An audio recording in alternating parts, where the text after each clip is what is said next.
It is now my great pleasure to introduce our guest this week, David Carlson, who is the founder and CEO of the Colorado Polling Institute, which he launched back in 2023. CPI aims to elevate public dialogue and promote informed decision-making through timely, trustworthy public opinion research on the issues that matter most to Coloradans. A lifelong Coloradan himself, David started his career working on the lowest rungs of political campaigns before moving into finance and startups. Those paths have merged into the civic entrepreneurship of the Colorado Polling Institute. David also serves as the vice chair of the Special Olympics Colorado Board and on the Museum of Denver Board. Cool. He graduated from Colorado College and Stanford Graduate School of Business and is an overly passionate Avs fan, a voracious reader, and an average cyclist. David lives in Denver with his wife and their four kids. David Carlson, welcome to the Get More Smarter podcast. Thank you so much, Ian. It's a pleasure to be here. We are excited to have you. So before we dive into the results of your latest survey, which just came out this last week, talk to us a little bit about CPI. For listeners who haven't encountered the Colorado Polling Institute before, give us the origin story. What gap in our discourse were you trying to fill when you launched it, and why do you think a new organization was the right vehicle to do it? Yeah, thanks so much. CPI was founded back in 2023, basically to fill what we saw as a gap in high quality independent polling in the Colorado political ecosystem. I'm sure, as you very well know, Ian, there is a ton of partisan polling out there that gets done by candidates or issue committees, but it's generally with an agenda, and most of the results are kept private. Or the ones that are released are selectively released in a way that benefits one side or the other. And so CPI, our founding mission and ethos is to be independent and also fully transparent in all of the data that we provide to give policymakers, civic leaders, and also just opinion leaders like yourself, access to understanding where Coloradans really are on issues. Because I think one of the things that has driven a lot of polarization is the siloed information and also the self-perpetuating information silos that everyone exists in. And when you are seeking to have your preconceived notions confirmed in all of the echo chambers we exist in, they will get confirmed. And so with CPI, we hope to break through that din and provide some truly high quality, independent, bipartisan research that everyone can start the conversation from, and then go from, okay, this is where Coloradans are.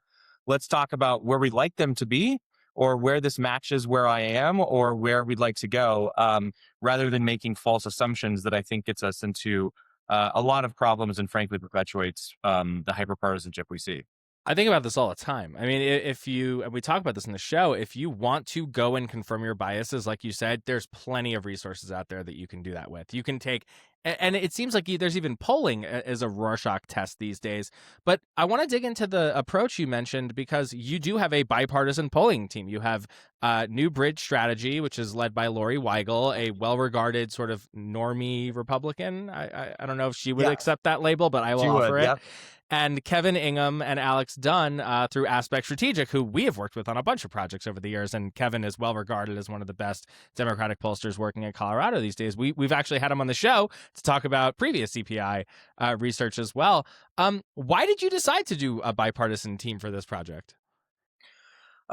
Because it's unique and it's usually not done. I mean, there's obviously a few projects, and you mentioned one of them in Colorado that does do bipartisan, but it's usually more expensive. It usually takes more time, but it's worth it in the outcome to get that credibility both across the political spectrum, and then if you want to use another axis up and down, which is like the business community, labor, a bunch of these other kind of quasi-partisan parts of the Colorado ecosystem that's really important to build credibility with.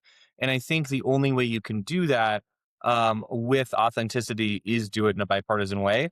I would say also one of the benefits, and so initially it was that perception aspect, but what I've found and what we found is that we've actually produced, I believe, better polls because of having a bipartisan team. And we also have Curtis Hubbard and Tyler Sandberg on our kind of comms and strategy side on both sides of the aisle.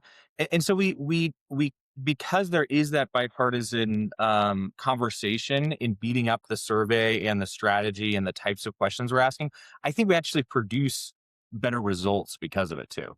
I think it's really smart. I mean, it certainly can't be accused of being a tool for partisan outcome delivery, right? Like you have a Democrat and a Republican doing the spokes work, Tyler and Curtis, sort of Curtis the Dem, Tyler the Republican, and then you have this bipartisan polling team doing the math also.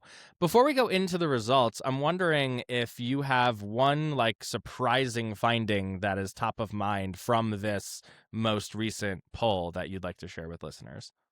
Yeah, there's quite a few. One of the ones I find most compelling is the near uniformity on Coloradans' concerns about low snowpack and wildfire danger. Yeah. And I think this is one of these issues where if you took it from a partisan lens, you would make assumptions about where people would break out into climate changey type politics. But we intentionally didn't ask anything that bias people with the terms climate change or even climate change adjacent language. We just asked, and you can obviously pull up the exact wording on our website. Like basically, are you concerned about wildfires and are you concerned about low snowpack? And we were 87% Yeah. across the state. I mean, majorities of every single sub demographic you could think.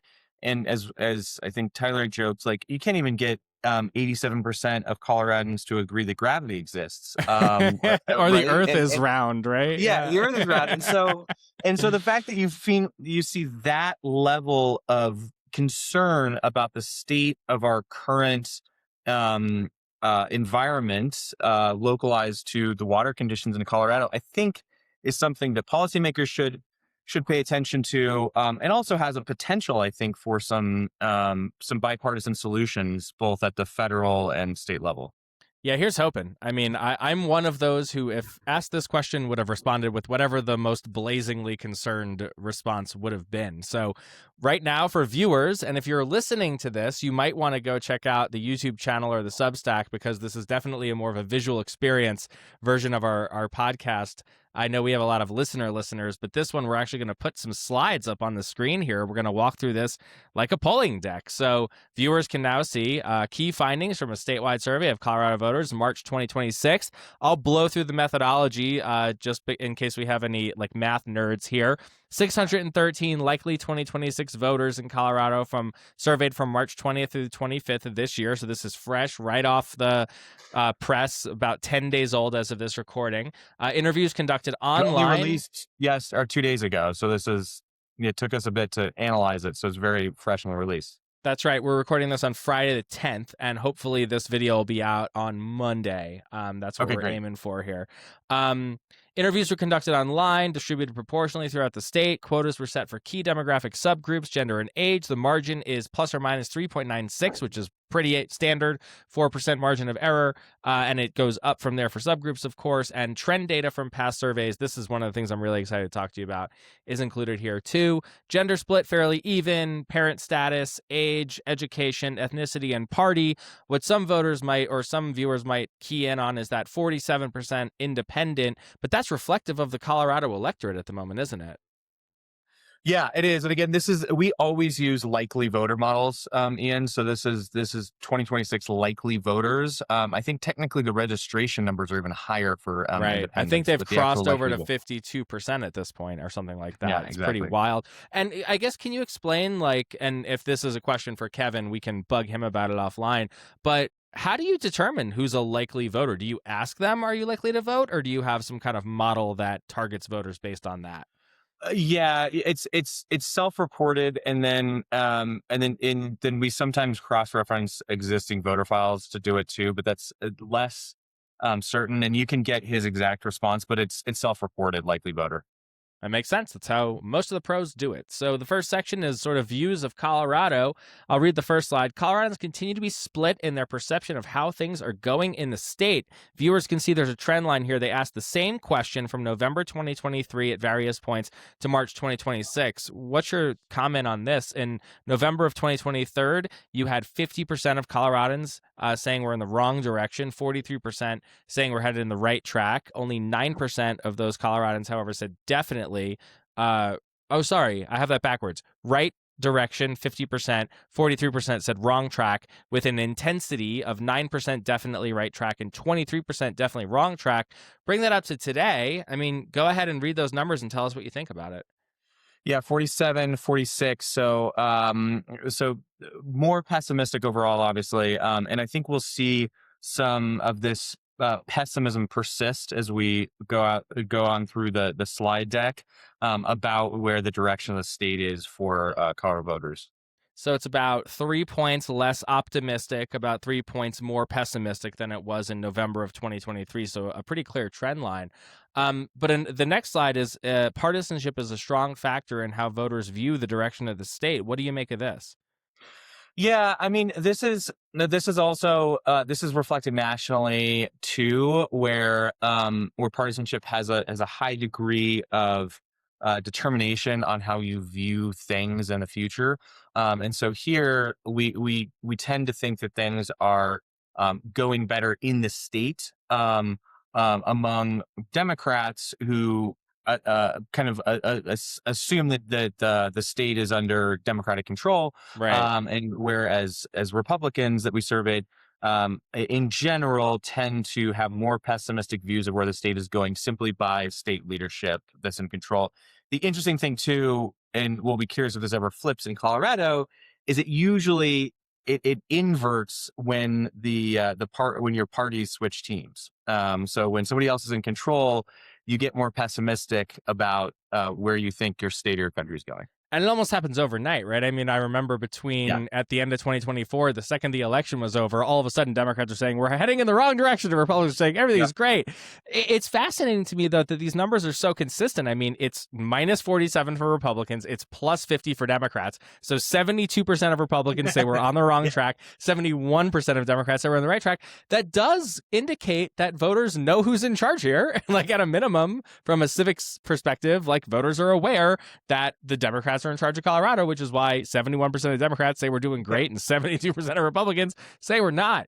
Another interesting thing that you guys did is you kind of parsed this out by self-reported financial stability, right? Whether you're struggling or whether you're comfortable financially. This one says those who are financially comfortable are more apt to say the state is headed in the right direction than those who are struggling. From the folks who reported they were financially comfortable, 55% say we're on the right track, 41% say we're on the wrong track. Folks who say they're not comfortable, 41% say right track, with 49% saying wrong track. So that's an 8% gap on the financially uncomfortable side and a plus 14 gap. What do you make of this? I mean, what's the analysis on this piece?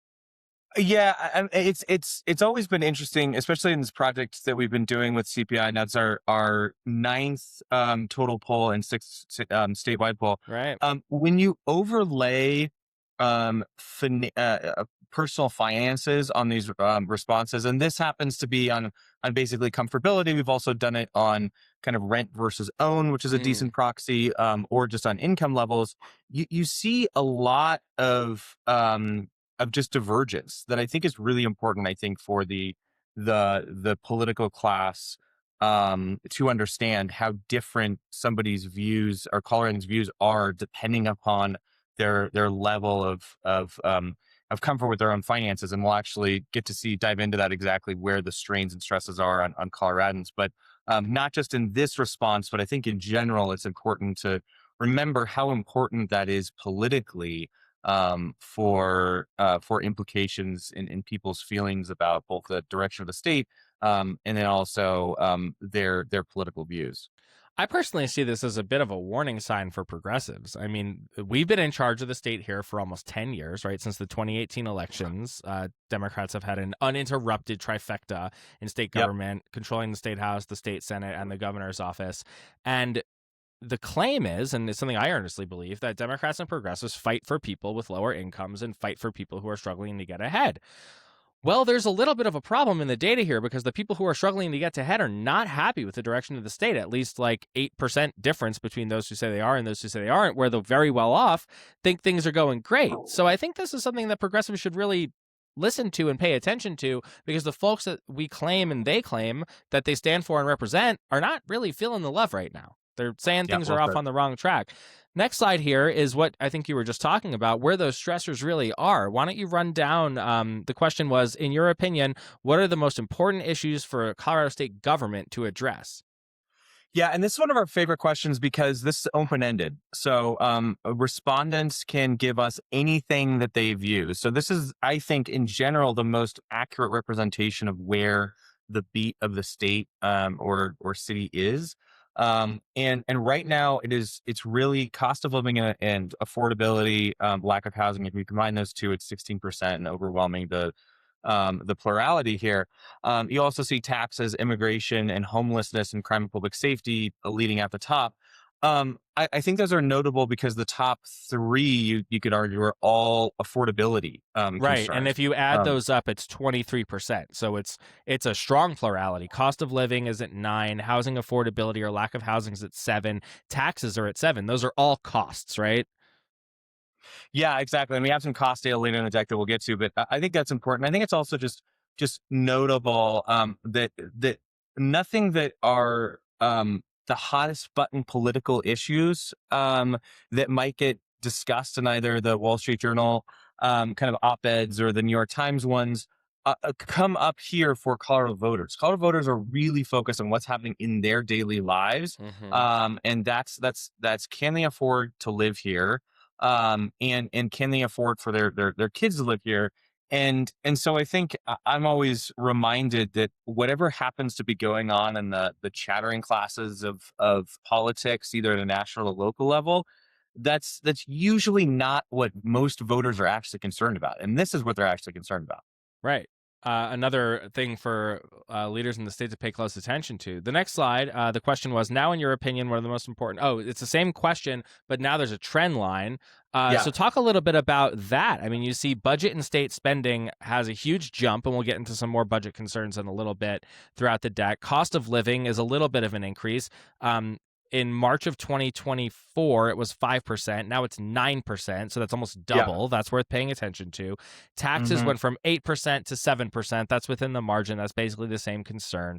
Healthcare and mental health from 3 to 5 from March of 2024 to March of 2026. And you have the 2025 numbers for viewers in between. They can see the trend lines. Some things to pay attention to, though. In 2024, illegal immigration, and the migrant crisis, quote unquote, was at 14%. Now it's down to 6. So it's clear that voters are no longer concerned about that, and we can maybe talk about why we think that is in a minute. And also notable is that housing affordability has improved significantly. It remains a top of my concern, but it went from 11% to 7%. So that's some improvement there. What are your thoughts on some of these movements that you've seen? Yeah, it's interesting. I mean, I would say what's interesting to me actually is the relative stability across these are there. There are some movements, obviously, that we see. And it is interesting again that the cost of living continues to pop as a pretty pertinent issue. And then again, I would just note that obviously immigration became a very hot button political issue, but in general, you don't see the ins and outs of what's going on the front pages of a lot of political reporting. I would say is the biggest takeaway for me here. If you cross-late this with like, what's the biggest headline of each of these three times we surveyed, it's not reflected here. This is nobody's saying like my number one issue is that we should legalize prostitution, or like or even like my number one issue is we should like deal with data centers in some way, which is like those are two huge issues under the dome right now, but like neither one are mentioned here, right? Yep. The next slide is what you were talking about at the top. This is the most unifying issue we have, is that we're all scared to death. How concerned are you about each of the following? Low snowfall in Colorado this winter and the risk of wildfire in Colorado. Low snowfall this winter is at 84%. Extremely or very concerned, 50% saying extremely concerned, 35% very concerned, 89% are afraid of the risk of wildfire. A slight intensity dip there from 50 to 48% saying extremely concerned, but overall 89%, and I'm among them as well. I'm sure you are too. Have you Yeah. asked a question like this before, or is this the first time this question's come into the survey? No, this is the first time we've asked it, and always we're very conscious of making sure that we're getting the data that we want, not the data that people think we're trying to get. And so again, we tried to strip out any kind of politically charged language from this question and just ask it as neutrally as we could. And it is just again notable in the context of how few issues get to 89% on anything. And I think that's what's really shocking here. Yeah, that's true. And I guess in fairness to my last point on the last slide, it's like this didn't come up organically as one of the top of mind issues when you asked the open-ended, but when you asked it, it was off the charts. I mean, like you joked, nothing is this unifying across the board. And I think, any number of people could probably blame it, right? If you asked Lauren Boebert, it's all about, I guess, raking the forests. If you asked someone like me, I'd say it's driven by climate change, right? But you tried to depoliticize it, and what you get is this very unifying result. Another somewhat unifying result is the state budget, which this has been a little bit of the overlay between the political chattering class, what's in the headlines of the newspaper, and what voters are perceiving here. We went back to March of 2025, November of 2025, and March of this year. So you have three different trend lines on this question, which is, would you say the Colorado state budget is in crisis, has some problems, but is not in crisis, or is in pretty good shape? What do you want to talk about here? Yeah, I think what's even more interesting is both this one and the next slide, Ian, is bipartisanship.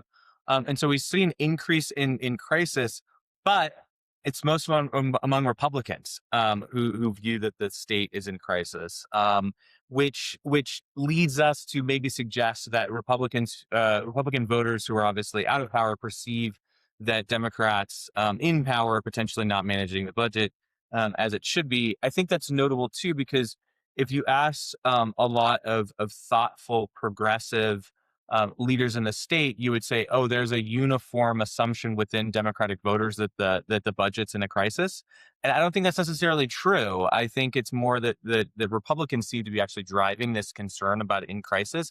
But you are right; we're now getting into the kind of mid-40s perception that that's the case. And obviously that has potential political or ballot implications this fall or in the future. Yeah, I'm going to read these numbers real quick. So in March of 2025, 30% of respondents said they thought the budget was in crisis. 43% said had some problems, but not in crisis. And 11% said in pretty good shape. In November of last year, right after the election, I think, 35%, so an increase of 5%, said it was in crisis. 46%, an increase of 3%, says has some problems, but not in crisis. And only 6% said it was in pretty good shape, down from 11 in March of the previous year. And then this year, it's dead even. 42% says it's in crisis. 42% says has some problems, but not in crisis. Only 5% say it's in pretty good shape. The next slide tells the partisan story you were talking about. Let's go over these numbers real quick. GOP, 55% say it's in crisis. 34% say have some problem, but not in crisis. 6% say pretty good shape. Independents, or the great average in Colorado, dead even, basically mirroring the last slide, saying 42% saying in crisis, 43% some problems, but not in crisis, only 3% in pretty good shape. And to your point, Democrats, 27% saying it's in crisis, 47% saying has some problems, but not in crisis, but still only 9% say it's in pretty good shape. Talk a little bit more about the takeaway from this. Yeah, I just think it's politicized, obviously, but I think politicized in a slightly counterintuitive way that people would think, and I think that you would assume, based upon the statements of both sitting Colorado electeds and aspiring Colorado electeds, that it would be a uniform Democratic concern that we have perceived lower than needed revenues and in excess of spending, but it actually the true crisis perception is among Republican voters, which is inverse of what you would assume based upon the commentary at a state level. It's hard to extract from the slides we've discussed so far, but I wonder if it's like Democrats being defensive of the fact they're in charge of the state that's driving those numbers in the direction, or if it's the sort of lauded improvements in things like preschool and kindergarten and the so-called complete buying down of the budget factor, which I think reasonable people can disagree on the Right. accuracy of those claims. But yeah, it's fascinating to see the Republican numbers just like really like consolidating that there's a crisis going on here, and Democrats being a little bit less so, I mean, by half, but still with a decent number of people who are concerned as well. This one really actually shocked me. I mean, it just so happens that this was conducted at the end of March when people are paying attention to their taxes, Sure. like me, for instance. But since I paid attention to them, I'm way more mad about paying my federal taxes than I am my state taxes. One, because it's a magnitudinal difference in amount of money. And secondly, because when I pay my taxes on the federal level, now they're going to bomb Iran versus on the state level where they're like going to my kid's school. Nearly 3 in 5 Coloradans say the taxes are too high in Colorado, including nearly 1 in 3 who say they're way too high. 59% said Colorado taxes are too high. The question you asked exactly, I don't want to read this, is important. Considering the range and quality of services that are provided by state and local governments in Colorado, do you think Colorado taxes are? So there's no mistaking this for the federal government, right? People Right. know you're talking about your state taxes here. 59% say too high, 30% say way too high underneath that 59, 29% say about right. And by the way, that's where I would land too, I think. 11% say too low. And if you look at the partisan splits, it's somewhat unsurprising. Republicans, 89% say 79% say almost 80% say too high, 18% say about right. Independents, 59% say too high. There's a warning sign. 29% say about right. And Democrats, 42% say too high. 41% say about right. Did this surprise you? I think it's never surprising that voters always want more for less, right? Sure. If you're like, hey, can you give me more roads, more schools, more military, etc., for less dollars, they're always going to say yes. What's surprising to me actually is that Dem number where you got 42, 41. It's not like 30, 50 or something like that. Right. It's either even or slightly in that direction. And again, we try to ask these as neutrally as possible. And as you read, we said like, hey, you are getting goods and services. Like, let's not take this out of abstraction. Let's think about what you're getting for the dollars that you're putting in. And folks are saying, hey, it's too high.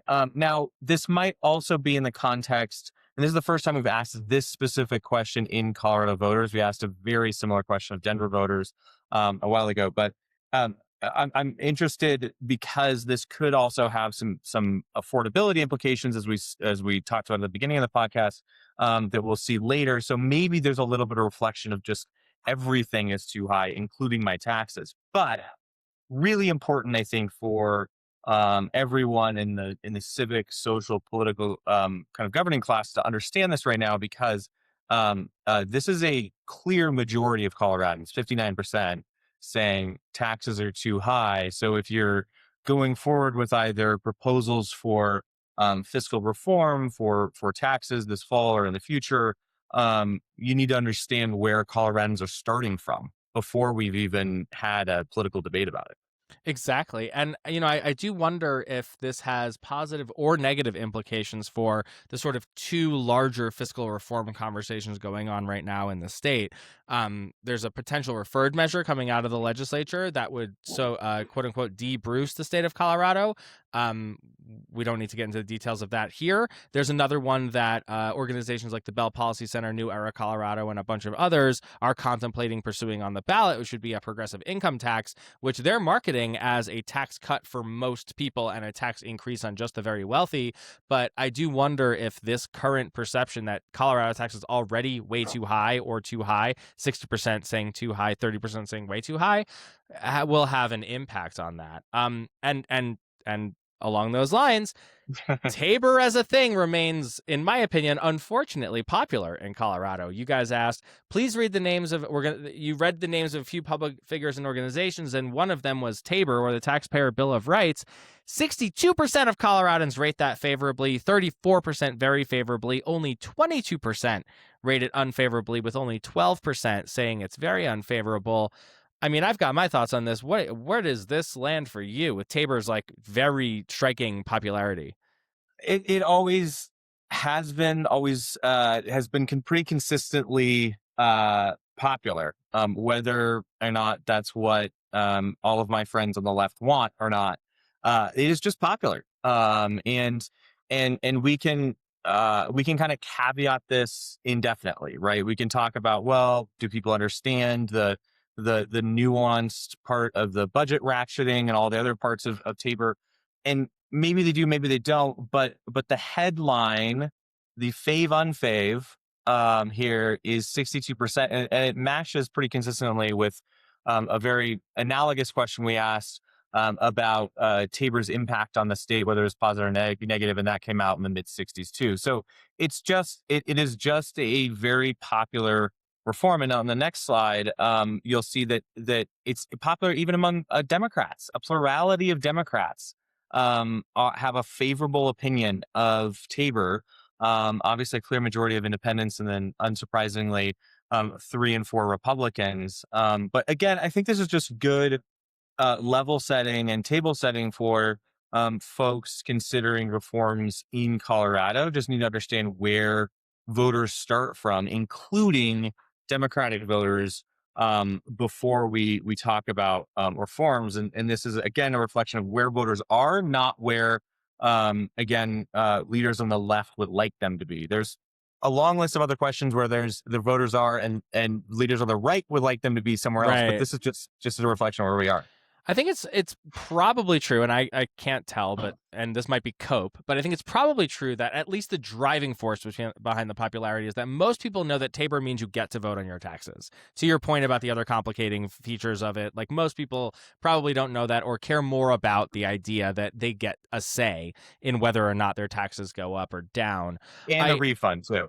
And the refund, right? The two places where people really make contact with this is when they get their check in surplus times, or when they get a ballot question on their local, county, or statewide level. But I don't disagree with you, and I'm saddened because I think there was a missed opportunity for the last 20 years for progressives to sort of blame TABOR and label TABOR as a source of the state's woes, and it seems like folks, and I'll pull myself in that category, has sort of utterly failed to do that. For better or for worse. The next section of the slide deck is on the economy largely. And you guys asked, over the course of next year, do you think the state of the economy in Colorado will get better, stay about the same, or get worse? This is probably not what Donald Trump wants to see. But it's interesting because, as we discussed earlier, voters know Democrats are in charge of the state here. Only 10% think the state's going to get better economically. 35% say it will stay about the same. 55% say it will get worse. I guess I should ask, so this survey was launched after the war in Iran started, correct? But just barely after. Yeah, it was. And it's always interesting because I'm always curious about whether or not those blip in time news events really impact people's perceptions. I would argue, given the intensity of this, that maybe you see a little bit of Iran war impact, but I don't think so. Especially given the fact that it mirrors this generalized pessimism that we were talking about across the board with Colorado voters right now. And obviously a majority thinking it'd be worse is notable. Right. And to your point, the pessimism has increased when you ask the same question in 2025 in March versus today. In March of 2025, 15% said it will get better, compared with only 10% today. 38% say it will stay about the same, compared with 35%, roughly the same within the margin. But 47%, only, I guess comparatively, 47% a year ago said it will get worse, where fully 55% say it will get worse this year. That's a big jump. That's almost 10 points. And I guess I count myself among those who will probably have answered about the same last year and now will have said, I think it's going to get worse. And then you guys parse this out by level of education. What's the takeaway from this slide? High school or less seem to be a little more optimistic, with college Yeah. grads increasingly getting very pessimistic. Yeah, it's interesting. I mean, obviously, this is highly correlated with news consumption and availability, and so this is always it's interesting because it's a little bit of a counterintuitive finding with what you might expect, but kind of the better informed you are, essentially, and as a proxy here, obviously, education level, the more pessimistic you are about the economy. The next slide, this was one of the like real flashing lights for me when I went through the Mm, deck. Three interesting. quarters say that they're concerned about the availability of good paying jobs where they live. I started my political career during the Great Recession, where it was Mm, jobs in the economy, jobs in the economy, jobs in the mhm. economy, from 2007 roughly through like 2014, right? Um, this looks like that again, and we haven't seen numbers like this since then. You just asked, how concerned are you about each of the following, and then the availability of jobs that pay good wages in your community. 75% of respondents said they were extremely and very concerned. And when you went down the ideological splits, I thought this was fascinating. 88% of voters who identify as either very liberal or socialists said they were extremely or very concerned about the availability of good paying jobs. Those who are struggling financially, somewhat unsurprisingly, 87% said they are extremely or very concerned. Ages between 35 and 44, I'm smack dab in the middle of that one, 87%. Women 18 to 44, 87%. Moms, 86%. Young people in the Denver metro area between 18 and 44 said 85% of them said they were extremely or very concerned. And women of color, 85% of women of color said they're extremely or very concerned. I mean, did you react the same way I did to the like sort of shock of this huge consolidation and these demo subgroups reporting even higher than the average, or what was your takeaway? Yeah, especially the one that popped for us too is that Denver metro area, right? And especially you would think that that kind of that demographic, 18 to 44-year-olds within the Denver metro area, are the most urban, kind of have the most availability to potentially good jobs, and they're the most concerned. And so that popped pretty highly for us, as well. And you pair this slide within the ones we're going to talk about cost, and you kind of combine the idea that, hey, we're concerned about getting a good paying job and we're concerned about the costs. That combines, I think, to the generalized pessimism about the economy, and then maybe of the political kind of environment overall. Yeah. Next slide here says, how much of the question was, how much of a problem do you think each of the following things in Colorado is right now? A very big problem, fairly big, somewhat, or not much of a problem. Cost of housing. Cost of housing is the top line here. 59% say it's a very big problem. 98% said it's a problem. So the 2% of folks who don't think the cost of housing is a problem, I would like to find out where they live and what their mortgage payments are. But Yep, yeah, exactly. another like hyper unifying finding, right? Yeah. Right under that is healthcare and prescriptions. 46% say it's very big. 94% say total. Cost of home and car insurance. 45% are very big. 96% total. Food and grocery prices. 44% very big. 96 total. The cost of gasoline. 41%. I bet if you took this now, those numbers would edge up a tiny bit because I'm just watching it fucking climb every time I go fill up the car. And then cost of utilities, including electricity and home heating. 34% say a very big problem. That's the lowest of the total intensity, but 93% still say it's a total problem. This is that slide on cost we've been talking about. I mean, what's the takeaway here? I mean, these are all just really difficult political problems to solve, and they're the ones that voters are unequivocally telling everyone up and down the political hierarchy and also across the political spectrum they want solved. Which is and I think that the politicians and the leaders who respond effectively to this list, I think, are going to put themselves in a pretty good position. So my head is spinning on this one a little bit because I live in Lakewood and we Yeah. just had an election this week where housing affordability was on the ballot. And by a 2-to-1 margin, voters rejected the new ordinances on the citywide level that would have made building more housing easier, therefore Mm. lowering the cost of housing. we don't have to get into the politics of NIMBY YIMBY here, but it's fascinating because Lakewood is very much like a proxy for overall Colorado. Like it's a Yeah, middle class suburb that leans left but is sure. fairly politically split and fairly income diverse. Not that racially diverse, but everything else kind of matches Colorado's larger macro trends. But like everyone's concerned with the cost of housing, but no one wants it to hurt their property values, right? Exactly. Cost of gasoline has increased dramatically. We talked about this a little bit, so we're gonna kind of zoom past this because somehow we're Please. like already running out of time.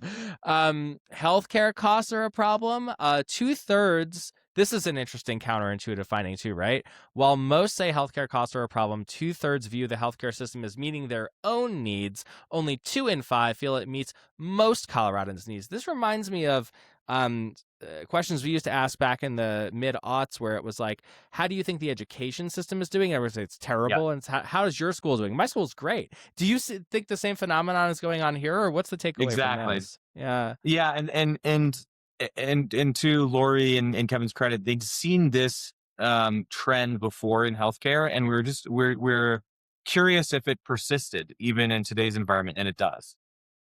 Yeah. So it's a fascinating thing where it's like, well, my thing is fine, but what I'm reading and hearing and experiencing from others seems like other people are struggling. I'd probably answer this question the same way, quite frankly, because Yeah, like I no understand. one loves their health insurance company, but I'm okay with my situation and my Yeah, needs and my family's needs are taken care of.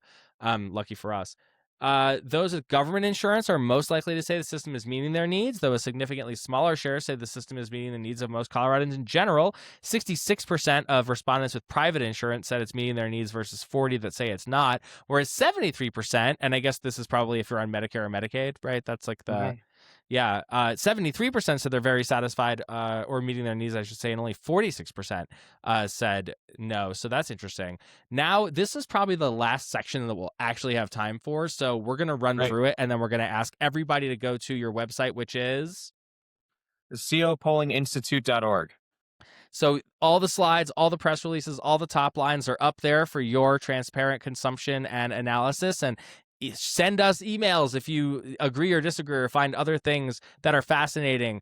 Send them to Please. David. You can find his contact on the website. Send them to ian@getmuchsmarter.com. But this is the last section that we'll talk about on the show today. And it is fascinating because Governor Polis, widely regarded for the majority of his 8 years of service as a sort of outlier popular governor throughout the country in Colorado history. Even last year in March of 2025, voters rated him pretty well. He had 51% in March of 2025, just 1 year ago, saying that he had a total favorability rating. 21% rated him very favorable. Only 40% gave him an unfavorability rating, with 26% saying very unfavorable.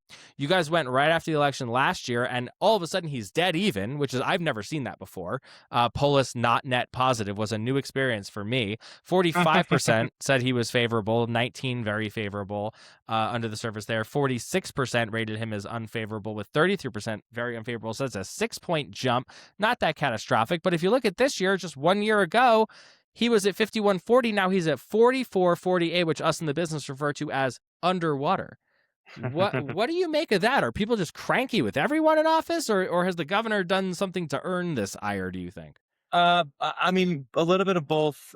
You'll see that all statewide politicians have seen some of their favorability numbers erode.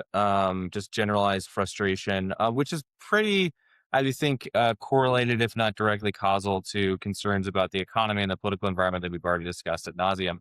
And then I think with the governor, it is notable that this is the first time in CBI's history that we've seen him underwater, and I think generalized that's true. There is a large frustration within the most liberal self-identified contingents of his supporters that are most frustrated, that have gone up significantly on their unfavorability ratings of the governor. That's probably driving some of this as well. So do you think that's like RFK stuff, Tina Peters stuff, or just general dissatisfaction from that demo? Yeah, it's hard. It's hard to exactly pinpoint, but all of those news points have happened in the past handful of months that could have potentially been there. Again, we're facing an affordability crisis in Colorado, and the governor's been in office for now almost the full of his 2 terms. So there might just be some kind of end of term malaise too and frustration that's happening as well. So yeah. Yeah. Um, Donald Trump remains wildly unpopular. These are numbers that haven't moved very much, right? I mean, No. like, Colorado never liked this guy. We continue not to like this guy. Back in March of 2025, he was at 40 favorable, 58 unfavorable, but that intensity, 55% of that 58 said it was very unfavorable. Flash forward to today, things have moved in the wrong direction if you're the president, but sort of unsurprisingly, 37% now give him a favorable rating, with 61% giving him an unfavorability rating. 56% of that is very unfavorable. So things have ticked in the wrong direction, but it's essentially stable, right? Yeah. Yeah, I mean, yeah, we never liked him, and he hasn't improved since. This is rather interesting. I mean, both of these guys are on the ballot, one to get his current job back, the other one for a new job, John Hickenlooper and Michael Bennet. So let's take these one at a time. Senator Hickenlooper, former governor, former mayor, wildly popular throughout all of his terms and all of the offices he's held. And back in March of 2025, just 1 year ago, 49% of voters gave him a favorable rating, 36% gave him an unfavorable rating. Flash forward to today, he's also now dead even. He's not underwater, but he's at 43-43. What do you make of that? I mean, again, just general frustration with the people who have been in office and crankiness about the economy and people's cost of living. Yeah, I think all of those things, and then just in general, Democratic voters are frustrated with the Democratic Party and Democratic incumbents too, and we saw that in both the reflection of the Democratic Party fave unfave is still pretty bad in Colorado. Yeah. Honestly, even though we've got a trifecta, so I think all of the above. So it's being like it's interesting because the unfavorability of Democratic politicians is in part at least being driven by Democratic voters who don't think that they're being Democratic enough in certain ways, Yeah. right? Yeah, and then Bennett's numbers are also fascinating, and I've disclosed before that I worked on the Wiser campaign through all of 2025, so listeners know this about me. I take no joy in reporting these numbers, though. Bennett was at 45-31 in March of 2025, so a big favorability gap in his favor back then, 14 points, right? Plus 14 on the margins between the fave and the unfave. Nowadays, he's also dead even, with 40% rating him favorably, 39% rating him unfavorably, dead even, just like Hickenlooper with slightly higher name ID. Now what's interesting is the next slide. You've got the Attorney General, who is Michael Bennett's primary opponent in the governor's race, Phil Weiser, who has gained some name recognition and a sort of proportional increases in faves and unfaves as a result. So back in March of 2025, fully 60% of voters could not identify Phil Weiser, the Attorney General of Colorado, but 22% gave him a favorable rating. 18% said they rated him unfavorably. He's improved his name ID significantly, 9 points. So now 51% of voters say they have no idea who this guy is. 26% give him a favorable rating. 23% give him an unfavorable rating. Do you think this is, I mean, the guy has sued the Trump administration like 60 plus times at this point. He's in the news all the time. I was shocked when I saw these numbers back in March and November that they weren't higher. I thought every time I open a newspaper, I'm seeing Phil Weiser suing Donald Trump. I figured that would make him more familiar to voters. Didn't seem to do the trick. Do you think it's because he's in the governor's race and that's starting to heat up that he's gained those 9 points in name ID, or is something else going on? I'm sure all of the above, and that's real. I mean, 9 points from year on year is definitely a real trend. It's still notable that he's at 26% total favorability, which isn't bad, and he's still positive on people who have actually heard of him. But it is still notable that half of voters don't know either who our Attorney General is, or then the next slide, our Secretary of State is. Right. So here's Jenna Griswold, Secretary of State, who is better known than the AG, Yes. and better known than she was just a year ago. She's now running for Attorney General herself. I think she has top line after the caucus and assembly process gave her that larger vote share in the nomination contest. in March of last year, so 1 year ago, 30% gave her a favorable rating, 23% unfavorable, 47% said they'd never heard of her. Huge jump for her, 10 points this year in March of 2026, 29% favorable. So the same favorability rating, despite more voters being familiar with her, and a 10-point increase in unfavorability. She went from 23% unfavorable in March of last year to 33%. So all of the gains seem to have been made in the unfavorable category, which is not necessarily what you want to see when you're running for statewide office. Yeah, and I'll let the political analysts figure out what exactly happened there. But again, I would just note that these are quote unquote real numbers. They're outside kind of like minor changes for both Phil and Jenna in these directions.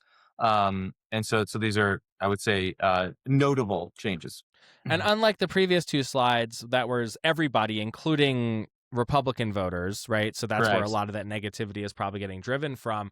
You did dig into just the Democratic voters for favorabilities on Bennett and Weiser, giving us a little bit of a facsimile on the standing of the governor's race without any kind of like serious interpretation of this is not a head-to-head election result. Talk about these results, would you? Yeah, it's just interesting. I mean, look, Michael Bennett's been known among Democratic voters for what 16 years now, Yeah. and so he's in 59% of them like them now. At the same time, Phil has a 4-to-1 favorability rating within Democratic voters, so he's also fairly well known and well liked among Democratic voters. Now, the caveat that I'll always say here, and the reason that we always at CPI get nervous about doing exact kind of head-to-head comparisons for these primaries is because of the way we uniquely do primaries in Colorado. As you know, there's a lot of unaffiliated, presumably, that will vote in the governor's race, especially because the Republicans there's going to be such a wide open field over there. There's going to be a lot of center-leaning independents who vote in the governor's race and presumably will dictate the outcome. So it is important that they're known within their Democratic base, but also a good chunk of plurality, potentially of the voters in the Democratic primary, or maybe not plurality, but a good chunk will be independent voters voting on that side in June. So if you're still somehow only listening to this and haven't clicked over to YouTube or Substack yet, I'll give you the numbers. Michael Bennett, 59% favorable. Remember, this is just among Democrat voters only. Against Phil Weiser, 44% favorable. Bennett gets 22% unfavorable to Weiser's 10% unfavorable. So that gives us this ratio of Bennett 3-to-1 favorability, Weiser 4-to-1 favorability. And whereas that might be good in the sort of quarter pounder versus third pounder sense of things, it's still that Phil has a ways to go to educate the rest of the electorate as to who he is before June 20th, which is coming right up. Coloradans are slightly more concerned about political polarization than U.S. voters overall. This is an interesting question, and I'm glad you asked it. I mean, everybody knows we live in a very polarized country. Everybody knows that even in our state, which is overwhelmingly Democratic in terms of election outcomes, is still highly polarized on a partisan basis. Talk a little bit about why you asked this question and what the learnings are and the difference between national and Colorado visions of polarization. Yeah, imitation is the highest form of flattery. So as much as possible, we like to steal other people's really good questions. Yeah. And this happens to be a Fox News one that was asked nationally. And so we like to mirror it and see how different Coloradans are versus the rest of the country. 6% is notable, and a difference between 82 and 88. And we should it's another expression, I would say, of frustration among Colorado voters about the current political climate. Right. 53% of Colorado voters say they're extremely concerned about political divisions within the country, 50% nationally. That tracks. 35% of Coloradans are very concerned, so still concerned, just not extremely. 32% on the national, and only 11% of Coloradans and only 12% across the country say they're not very concerned about political polarization. That's interesting. You also, in terms of imitation being the finest form of flattery, I loved that you did this. You went back to 2006 in a Rocky Mountain News survey that was conducted that October and found a question. And then you asked it of these respondents. You asked, as you may know, there will be an election for Colorado in November for governor, Congress, and other offices and issues. When compared to previous elections, are you more enthusiastic about voting, less enthusiastic about voting, or the same? In 2006, 41% said they're more enthusiastic. Today, it's 48%. So a 7-point increase, but a very enthusiastic electorate nonetheless. In 2006, 15% said they were less enthusiastic about voting, and this year it was 13%. And then in 2006, 43% said they're about the same, 39% said about the same. What's the takeaway here? I mean, 20 years ago, we're more excited. What does it mean? Yeah, it's always interesting to see what's changed, what hasn't in 20 years in Colorado. And people are generally excited about voting in this election, and then we'll see if that actually translates to turnout. Sometimes what people say in March versus what they actually do in either June or November can be different. Yeah, and we'll have to leave it here, but one more thing I want to note about the difference between 06 and 26 is that 2006 was the midterm election of an unpopular Republican incumbent president, and so is 2026. So maybe we'll see some similar results.